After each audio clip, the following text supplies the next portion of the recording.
Wesley Macram, another champion of a bowler, and with his left arm, straight away it's a different angle, but he had the ability to bowl rapid, 95, 96, 97 miles an hour, I'd have guessed that. But he could bowl over the wicket, and then he bowled around the wicket as well. He used to run up behind the umpire and at the last minute just jump out, so it's difficult to set yourself. But it was a real challenge. I enjoyed the challenge playing against him, because with the new ball, obviously he was quick anyway, but he'd swing the ball conventionally. He wasn't shy of bowling a bouncer, and we also had a brilliant Yorker or a full length ball as well. And then once the ball was that little bit older, and the reverse swing that has come into the game in recent times, he was the finest exponent of the reverse swing ball, along probably with his partner Waqar Younis. But Wasim was brilliant. Whenever I pick a World 11, then he is always in it, because of the ability he has to take a wicket at any stage of a game, whether it be the new ball, whether the batsman's on 0, or whether a batsman may be on 200, he had the ability to still bowl them out, because as I say, it was his angle, his pace, his speed, over the wicket, round the wicket, and he also had a very good cricket brain. So Wasim Macram right up there with the very, very best. The challenge of facing a left-arm bowler are angles, really. You generally play mostly against right-arm over bowlers, so you're lined up for the ball coming straight at you with slight away movement. And then with a left-armer, you have to open yourself up a little bit, because obviously he's coming from a different angle, so you're still actually facing him in effect. But all good left-armers have the ability to swing the ball back into you, so you've got to make sure your head doesn't fall across to the offside, which means your front foot may go too far across. You shut yourself off, ball swings back and hit you on the pads, and then you're out LBW. So you've got to make sure you don't do that.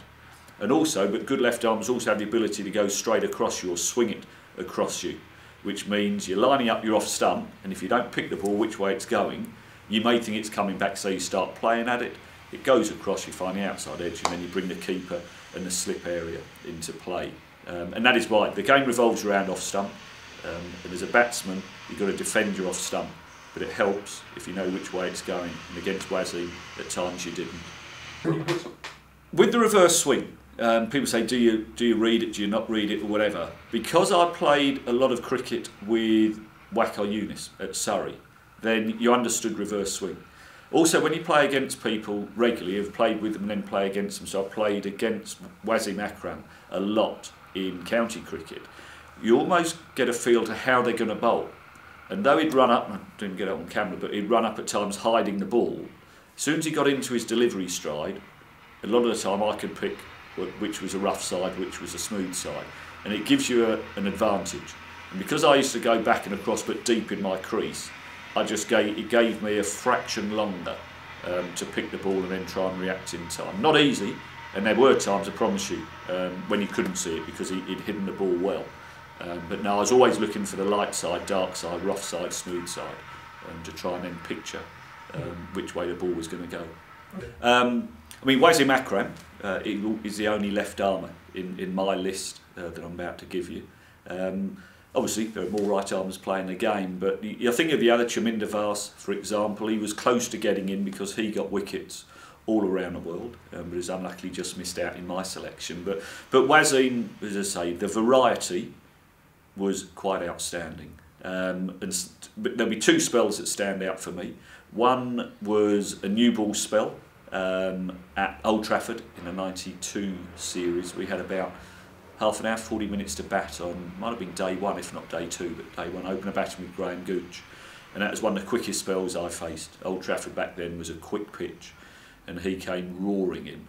We just about survived, took a few blows on the body, but that was real good, torrid, quick bowling. And he wasn't there, he didn't want to hurt people, but it's part of being a quick bowler, and as a batsman you've got to take a few blows. But he roughed you up, got you on the back foot, and then would stick the Yorker in too. So that was a standout spell. And then there was another game, Surrey v Lancashire, which were always good battles back then in the early 90s, two good sides. And he suddenly got the ball to reverse swing and literally skittled the side out. It was at the Oval. It was a one-day game. And we were walking the game, Surrey, and he's come on and caused absolute havoc. And they went on to win that game. But brilliant bowler, great bloke, and as I say, always in my World 11.